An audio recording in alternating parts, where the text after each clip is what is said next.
बिस्मिल्लाहिर्रहमानिर्रहीम। अस्सलाम वालेकुम दोस्तों, मैं हूं बनारस और आपको अपने चैनल ज़करिया टेलर्स पर खुशामदीद कहता हूं। दोस्तों, आज की वीडियो में बदन से नाप लेने का सही तरीका आपसे शेयर करूंगा और कुछ बारीकियां हैं वो भी इसी वीडियो में आपसे शेयर करूंगा। तो बाकायदा वीडियो शुरू करने से पहले आप अगर मेरे चैनल पर नहीं है तो मेरे चैनल को सब्सक्राइब कर लें और घंटी के बटन को प्रेस कर लें ताकि मेरी हर आने वाली नई वीडियो आप तक बआसानी पहुँचती रहे। और अच्छे कमेंट्स करते रहा करें ताकि मैं इसी तरह अच्छी वीडियो बनाकर आप तक पहुँचाता रहूँ। तो चलें वीडियो शुरू करते हैं। सबसे पहले कमीज़ की लंबाई का नाप दिया जाता है। आप इधर आ जाएं। ये गर्दन का, ये जहाँ से गर्दन शुरू हो रही है, ये यहाँ से, या कमीज़ जो पहनी हुई है इसके ये फ्रंट वाला हिस्सा, तीरे वाला हिस्सा और ये कॉलर या बैंड, ये तीनों चीज़ें जहाँ पे जुड़ रही हैं इस नोक से आपने नाप लेना है। यहाँ से शुरू करें और नीचे जो असूल है कमीज़ का वो घुटने से नीचे तक है, जहाँ पे घुटना ख़त्म होता है, ये देखें जहाँ पे।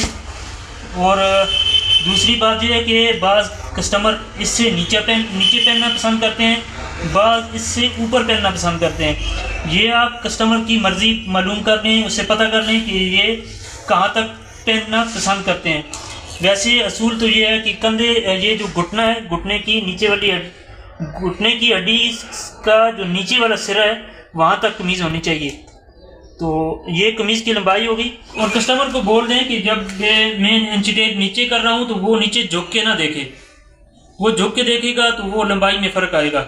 इसीलिए मैंने ये सामने आईना लगाया हुआ है, इसमें कस्टमर देख रहा है, देखें सामने आईना लगा हुआ है और इंची टेप में रखता हूँ यहाँ से यहाँ तक, तो वो आईने में देख के मुझे बता देते हैं कि इंची टेप थोड़ा नीचे करो या ऊपर करो। तो इस तरह से नाप भी सही होता है और कस्टमर भी मुतमईन होता है। सामने आईना है लगा हुआ है, तो ये काफ़ी सहूलत है इसमें। ये होगी कमीज़ की लंबाई। इसके बाद बाजू की पैमाइश आप इस तरह लें कि ये जहाँ ये कंधे वाली हड्डी है ना, यहाँ पे थोड़ा दबा के देखेंगे तो हड्डी आपको महसूस होगी। ये हड्डी का सिरा जो है यहाँ से आप शुरू करेंगे बाजू की पैमाइश, और यहाँ से कोनी अगर कस्टमर ने टेढ़ी रखी हुई है तो उसको सीधी करें। सीधी करके तो बाजू का जो नाप है, एक तो हड्डी का ये जोड़ है, ये जोड़ नहीं, इससे पीछे वाला ये जोड़ आपको नज़र आ रहा है, ये हड्डी का जोड़, ये पीछे वाला जो है जहाँ तक आपने पैमाइश करनी है, ये जहाँ तक, ये 23.5 इंच बाजू की लंबाई है। और इसके बाद तीरे की लंबाई, ये जहाँ से आपने बाजू की पैमाइश शुरू की है ना, ये हड्डी, इसी तरह की हड्डी इस साइड भी है, ये दोनों हड्डियों पर आपने इंची टेप को रखना है। इस तरह से रख के ये देखें, ये 17.5 इंच तीरा आ रहा है, 17.5 इंच। और जहाँ से आपने बाजू की पैमाइश शुरू की है वहीं से आपने तीरे का नाप लेना है। ये तीरे का नाप हो गया। इसके बाद आपने छाती की पैमाइश लेनी है। ये पीछे जो 2 हड्डियाँ होती हैं ना, इन हड्डियों के ऊपर से आप इंची टेप को घुमा के, ये ऑल राउंड छाती होती है।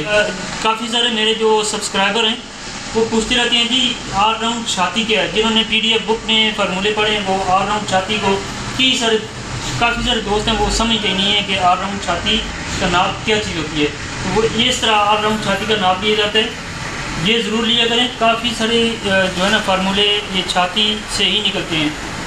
छाती के बाद मैं नाप लेता हूँ। मेरी जो तरतीब है वो ये लूजिंग वाली, ये कस्टमर से मैं पूछ लेता हूँ जी कि आपने ये जो कपड़े पहने हुए हैं ये सही हैं या तंग करना चाहते हैं या खुले, तो उस हिसाब से फिर मैं ये 9.5 इंच जहाँ से बन रही है लूजिंग, अगर ये कह रहे हैं जी मुझे थोड़ी ये खुली है कमीज़ तो मैं 9 करके दिखाता हूँ कि ये यहाँ पे आप इस तरह आएगी कमीज़।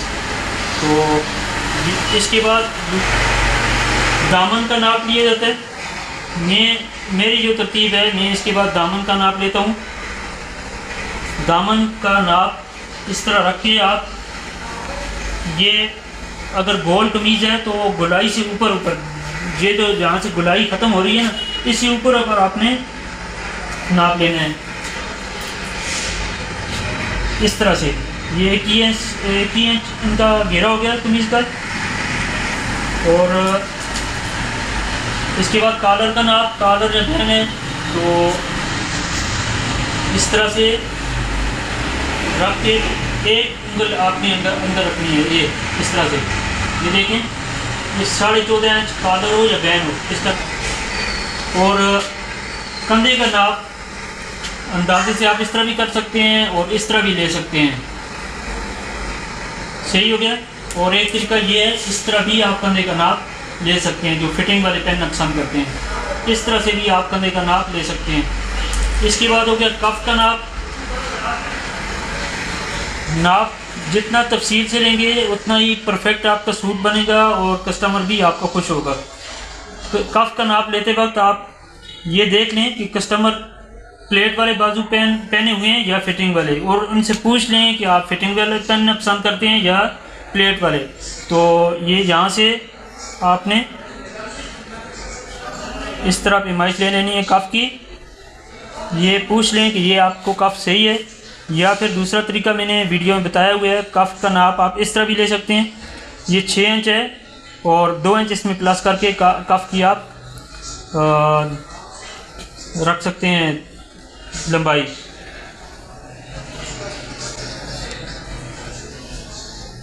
इसके बाद शलवार की लंबाई आप कस्टमर को दें इंच टेप कि जहाँ पे वो शलवार बांधते हैं वहाँ पे वो खुद रखें। ये कमीज़ ऊपर उठाने की ज़रूरत नहीं है, ऊपर से ही आप कस्टमर को दें कि जिधर वो बांधते हैं ना शलवार, उधर रख के आप नीचे ले जाएं टखने तक। बस इस तरह भी पैमाइश लेते हैं, लेकिन आप इस तरह रखें। कस्टमर की मर्ज़ी पता कर लें कि वो शलवार कहाँ तक पहनना पसंद करते हैं। तो ये इन्होंने जो शलवार पहनी हुई है ये यहाँ तक आ रही है, ये देखें यहाँ तक। बाज़ कस्टमर होते हैं वो टखनों से ऊपर पहनते हैं, तो उनसे भी पता कर लें जो शलवार उन्होंने पहनी हुई है वो सही है, तो फिर उसी के बराबर रख लें। नहीं तो जहाँ पे वो कह रहे हैं कि जहाँ तक होनी चाहिए शलवार, तो वहाँ तक रख के आप नाप ले लें। इसके बाद आप शलवार को इस तरह आप चेक कर लें कि ये इसका घेर कितना है। आपको अंदाज़ा हो जाएगा कि वो शलवार किस तरह की पहनना पसंद करते हैं। तो बाज़ कस्टमर खुली पहनना पसंद करते हैं, बाज़ों की शलवारों की ये जो शेप होती है ये ज़्यादा अंदर की तरफ पजामे टाइप की शलवार वो पहनते हैं। तो ये भी उनसे पता कर लें शलवार कितनी वो खुली पहनना पसंद करते हैं। उसके बाद पांचे का नाप ले लें। ये हो गया। इनके कंधे की जो डाउनिंग है वो चेक कर लें कि ये कितने हैं। अगर नॉर्मल है तो फिर तो लिखने की ज़रूरत नहीं है। हाँ, कंधे इनकी ज़्यादा डाउन है या फिर स्ट्रेट हैं तो फिर वो आप पर्ची में लिख दें कि इनके कंधे डाउन है या स्ट्रेट हैं। तो कंधा डाउन लेने का तरीका मैं वीडियो बना के अपलोड कर दूंगा। और दूसरी ये बात कि ये तख्ती का नाप आप ज़रूर लिया करें।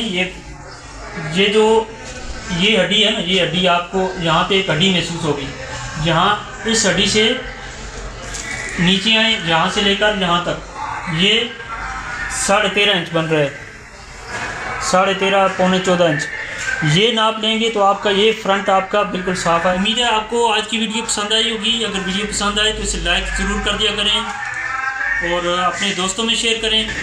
अगर वीडियो की कहीं से भी समझ ना आए तो कमेंट्स करके आप मुझसे पूछ सकते हैं। मैं कोशिश करूँगा कि नई वीडियो की शक्ल में आपको समझाऊँ जहाँ से आपको समझ ना आए। तो अगली वीडियो तक इजाज़त दें। अल्लाह हाफ़िज़।